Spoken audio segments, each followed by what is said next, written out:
اور آپ کو بتائیں اسلام آباد کی مقامی عدالت نے توشہ خانہ کیس میں عمران خان کے ناقابل ضمانت فوراً گرفتاری جاری کرنے کا تفصیلی فیصلہ جاری کر دیا ہے۔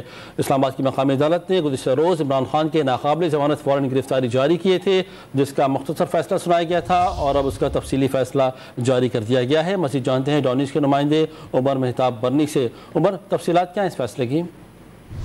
جی دیکھیں، اسلام آباد کی مقامی عدالت نے عمران خان کے ناقابل ضمانت وارنٹ گرفتاری جاری کرنے کا تفصیلی فیصلہ جاری کر دیا ہے۔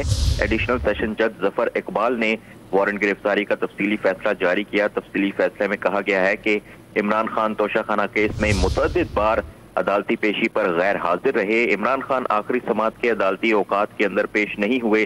عمران خان کی درخواست کے مطابق جوڈیشل کمپلیکس میں پیشی کے باعث کچہری میں پیش نہیں ہو سکتے۔ صاف ظاہر ہو رہا ہے کہ عمران خان عدالتی پیشیوں کو اپنی ترجیحات کے مطابق رکھ رہے ہیں۔ توشہ خانہ کیس عمران خان کی ترجیحات میں شامل نہیں۔ عمران خان ضلعی کچہری سے چند منٹوں کی دوری پر تھے۔ عمران خان کی درخواست قابل قبول نہیں مسترد کی جاتی ہے۔ عمران خان کے ناقابل ضمانت وارنٹ گرفتاری جاری کیے جائیں۔ عمران خان کو گرفتار کر کے 7 مارچ کو عدالت پیش کیا جائے۔ عمران خان کی 7 مارچ کو عدالتی حاضری یقینی بنائی جائے۔ جی بہت شکریہ آپ کا عمر مہتاب، تفصیل سے آگاہ کرنے کے لیے۔